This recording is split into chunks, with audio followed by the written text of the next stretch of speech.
Paddling is for fitness, challenge,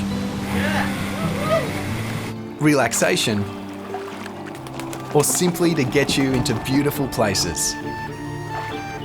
But do you know how to paddle safely so things don't go wrong?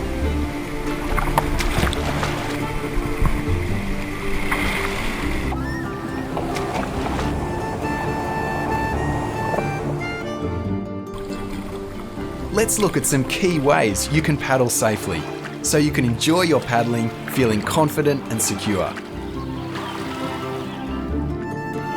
In this safety video, we'll look at these key topics: life jackets, being seen, boating rules, equipment, planning your trip to suit the conditions, and knowing your limits.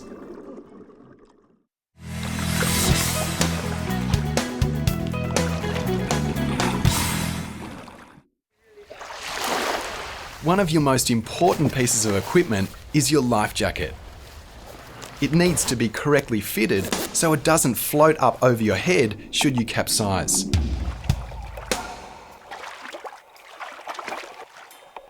A correctly fitted life jacket supports your body upright and allows you to recover or wait for rescue.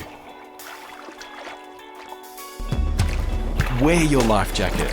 Don't leave it in the boat like this paddler has, because accidents can and do happen. If you capsize, your life jacket is no use to you if it's in the boat.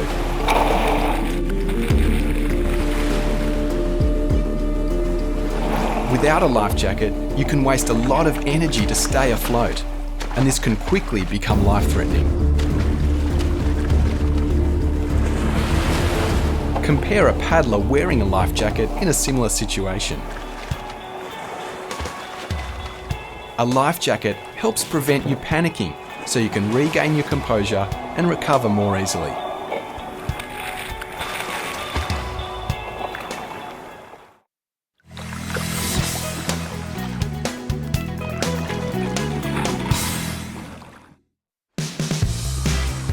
Check out the difference between these kayaks.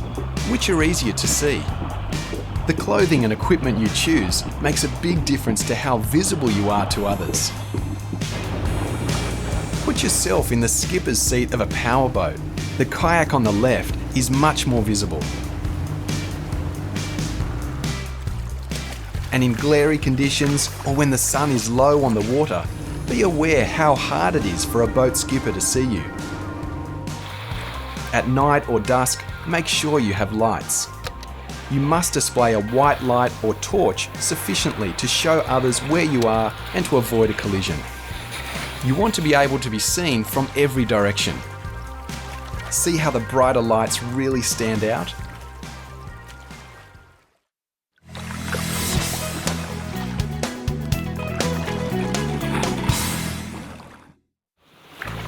Paddlers have to share the waterways with much bigger and more powerful craft. Do you know how to navigate waterways safely? It's up to everyone to be safe and avoid a collision.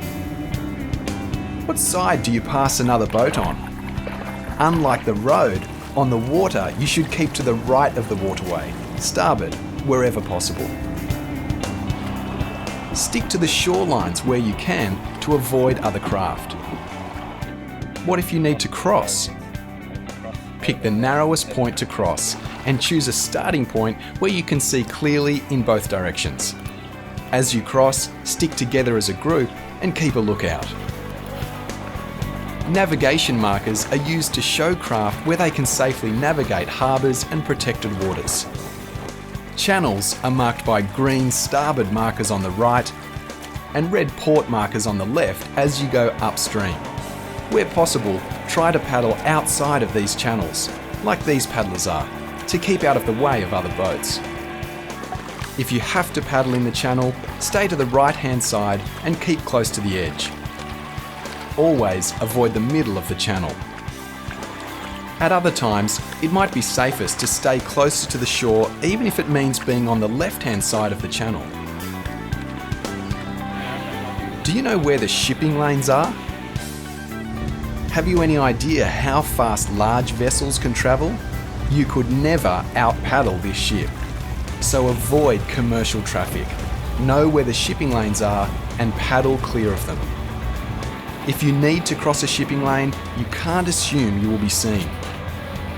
Wait till it's safe to cross and always cross well behind larger craft. Keep well clear of the boat wash. Kayaks and canoes should give way to any craft under sail. Always aim to cross behind other craft.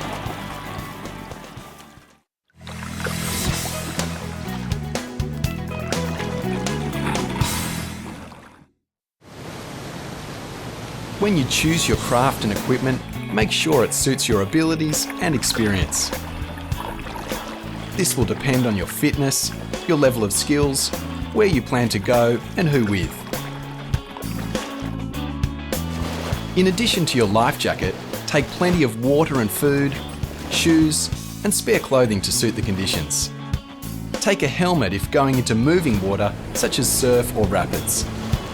If going into open water, a paddle leash or leg leash can save you losing your paddle or kayak. Take a mobile phone with you in a waterproof case. A whistle to attract attention can also be handy. And don't forget your sun protection. Keep your equipment well maintained and check it's all in good working order before you go. If your kayak has an open cockpit, do you have enough buoyancy? Test your craft in shallow waters to find out what happens when it's full of water. Consider adding extra buoyancy. And something to pump out with. If going offshore, consider a waterproof handheld VHF radio for communications and weather updates. Offshore, you might also carry an EPIRB or personal locator beacon which gives your exact location in case of an emergency rescue. Take care when lifting and carrying to avoid injury. When transporting kayaks on your car, make sure they are centred and securely strapped.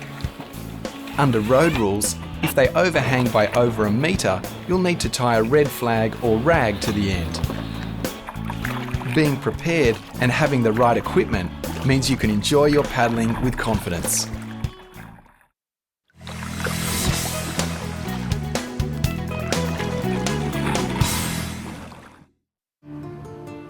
Before you set out, check the weather, especially the wind direction, tides, swell, any flood warnings, and plan your trip around the conditions. Always tell someone where you're going and when you expect to return. Know what wind strength you can handle, depending on where you plan to go. And remember that conditions can change rapidly. Even flat water can quickly become wind affected, especially large open bodies of water. At sea, swell can add to the wind waves. Take tide and current into account when planning your trip. Tides change around every 6 hours or so. Changes in tides affect sea and river conditions. Low tides can expose hidden hazards such as rocks and oysters. Take particular care with bars. It's always safest to cross a bar at slack tide, which occurs at the turn of the tide. An outgoing tide can be extremely difficult to paddle against, and you could get caught out unable to get back. The waves at a bar at low tide get steeper and more challenging.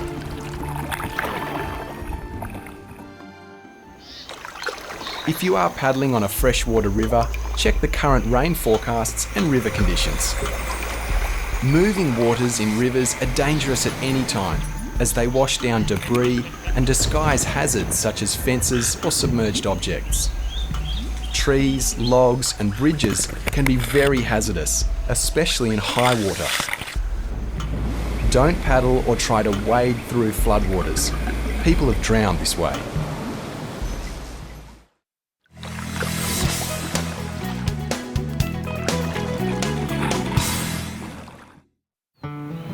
It's all about paddling within your limits, and that includes your craft, your experience, the conditions on the day, and your level of skills.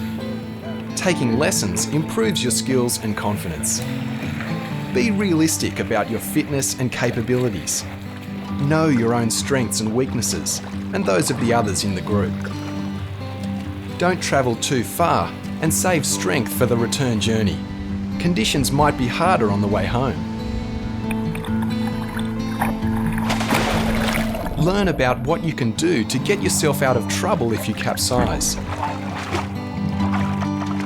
There are many ways you can rescue yourself, and practice makes perfect. Take some lessons in how to rescue others. It is safer to paddle in a group, and so long as you stay close by, you can assist each other. If you stick within your own limits, you'll enjoy your paddling more. Here's some of the key points for safe and enjoyable paddling. Wear a life jacket. Be seen, be safe. Know the boating rules. Pass to the right. Stick to the shorelines. Keep a lookout and cross safely. Keep your equipment maintained. Plan your trip around the conditions of the day. Learn skills to make yourself safe.